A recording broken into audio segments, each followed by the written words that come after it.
Media మిత్రులకు నమస్కారం. 2025 సంవత్సర శుభాకాంక్షలు. కొత్త సంవత్సరం, మొదటిసారి పత్రికా సమావేశం. మీకు అందరికీ కూడా నూతన సంవత్సర శుభాకాంక్షలు తెలియజేస్తూ, తెలంగాణ రాష్ట్ర రైతాంగానికి కూడా ఈ నూతన సంవత్సరంలో మంచి జరగాలని, ఈ ప్రభుత్వం వాళ్ళను అన్ని రకాలుగా ఆదుకోవాలని, వ్యవసాయం దండగ కాదు వ్యవసాయం పండుగ చెయ్యాలని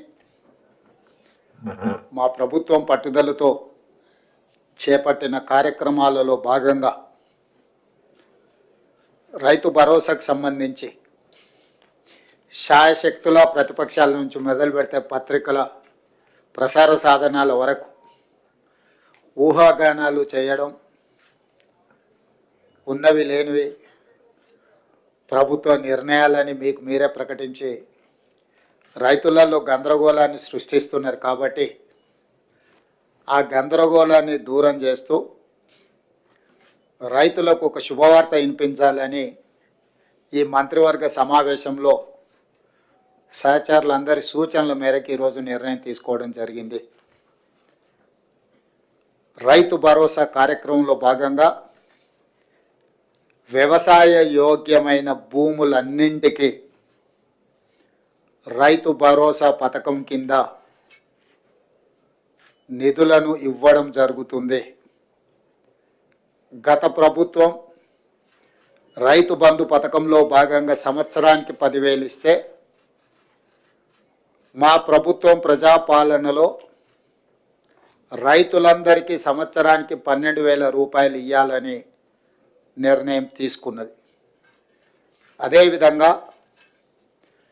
భూమి ఉన్న రైతులకు రైతు భరోసా పథకం కింద వ్యవసాయ యోగ్యమైన ప్రతి ఎకరాకు 12,000 రూపాయలు ఇస్తున్నప్పుడు, తండాలలో, గూడాలలో, మారుమూల పల్లెల్లో ఉన్న భూమి లేని వ్యవసాయ రైతు కుటుంబాలు, భూమి లేకపోవడం ఒక శాపము, ప్రభుత్వం మమ్మల్ని ఆదుకోకపోవడము ఇంకొక శాపము అన్నట్టుగా పాదయాత్రల సందర్భంగా అటు భట్టి విక్రమార్క గారికి కానీ నాకు కానీ ఈ మధ్యకాలంలో మా మంత్రివర్గ సహచరులు పర్యటనలకు వెళ్ళినప్పుడు దృష్టికి తీసుకురావడం జరిగింది.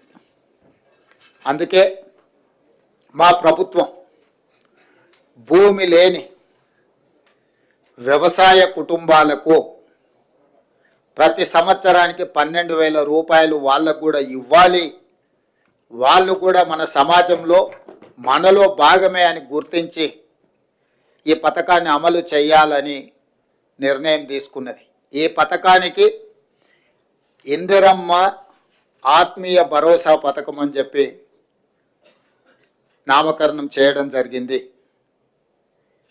ఈరోజు భూమి ఉన్న వ్యవసాయ యోగ్యమైన భూములకు రైతులకు ఎకరాకు 12,000 ఇవ్వడమే కాకుండా, భూమి లేని వ్యవసాయ కుటుంబాలకు సంవత్సరానికి 12,000 రూపాయలు ఇందిరమ్మ ఆత్మీయ భరోసా పథకం కింద ఇవ్వాలని నిర్ణయం చేయడం జరిగింది.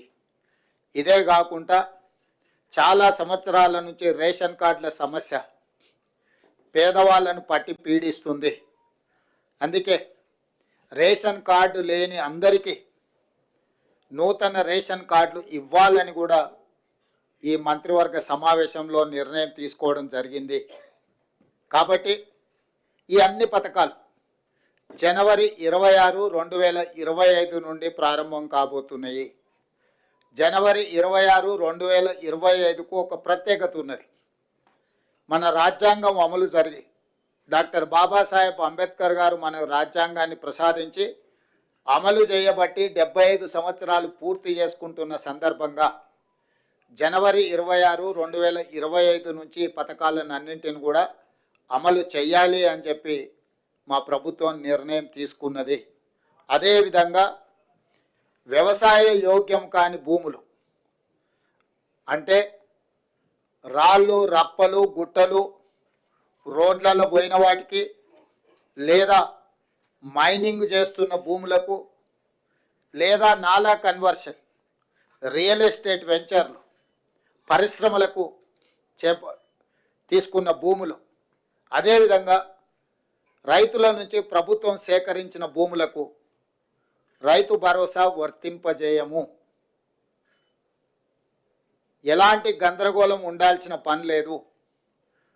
రాళ్ళు రప్పలు గుట్టలు రోడ్లకు, అదేవిధంగా పరిశ్రమలకు లేదా రియల్ ఎస్టేట్ వెంచర్లుగా మారిన భూములకు రైతు భరోసా ఇవ్వబడదు. దీనికి సంబంధించి మా రెవెన్యూ అధికారులు గ్రామాల వారీగా సమాచారాన్ని సేకరించి గ్రామ సభల ద్వారా ప్రజలకు వివరించడం జరుగుతుంది. కాబట్టి ఈరోజు ఎవరైనా పరిశ్రమలుగా మారిన భూములు కానీ రియల్ ఎస్టేట్ వెంచర్లు జరిగిన భూములు కానీ ప్రభుత్వం సేకరించిన భూములు, ఆల్రెడీ ప్రజల నుంచి ప్రభుత్వం సేకరించిన భూములు ఉన్నాయి. కానీ రెవెన్యూ రికార్డులలో ధరణిలలో లోపాల వల్ల కొంతమందికి ఆ రకంగా కూడా రైతు భరోసా పథకము గతంలో నిధులు చేరినాయి. కాబట్టి దయచేసి మీరే స్వచ్ఛందంగా ముందుకొచ్చి ప్రభుత్వానికి ఆ వివరాలు అందించడం ద్వారా ప్రభుత్వానికి సహకరించాల్సిందిగా వాళ్ళందరికీ మేము విజ్ఞప్తి చేస్తున్నాం.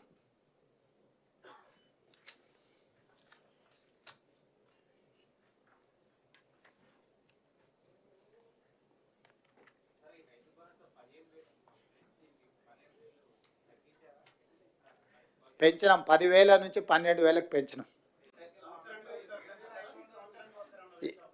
ఇప్పుడు వెసులుబాటును, ఆర్థిక పరిస్థితులు మనకున్న వెసులుబాటును బట్టి 10,000 నుంచి 12,000 రూపాయలకు పెంచుకోవడం జరిగింది. అదేవిధంగా భూమి లేని వ్యవసాయ కుటుంబాలకు కూడా 12,000 రూపాయలు ఇవ్వాలని నిర్ణయించుకోవడం జరిగింది. ప్రభుత్వానికి ఉన్న ఆదాయ వనరులను ప్రభుత్వం ఆదాయం పెంచడం, పేదలకు పంచడం మా ప్రభుత్వం యొక్క విధానం. ఎంత వెసులుబాటు ఉంటే అంత వెసులుబాటుతోటి రైతులకు మేలు చెయ్యాలన్నదే మా ఆలోచన. దాంట్లో భాగంగానే గత ప్రభుత్వం 10,000 రూపాయలు మాత్రమే ఇస్తే మా ప్రభుత్వం 12,000 రూపాయలను ఇవ్వడం జరిగింది.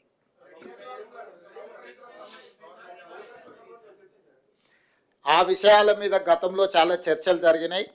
ఇప్పుడు ఎందుకు అని అంటే జనవరి 26 నుంచి అమలు చేయాలి. కాబట్టి ఇప్పుడు ఉన్న సమాచారం మేరకు అధికారుల దగ్గర, ప్రభుత్వం దగ్గర ఉన్న సమాచారం మేరకు రైతు భరోసా పథకము, రైతు ఇందిరమ్మ ఆత్మీయ భరోసా పథకాన్ని అమలు చేయాలని ఈ మంత్రివర్గం నిర్ణయం తీసుకున్నది.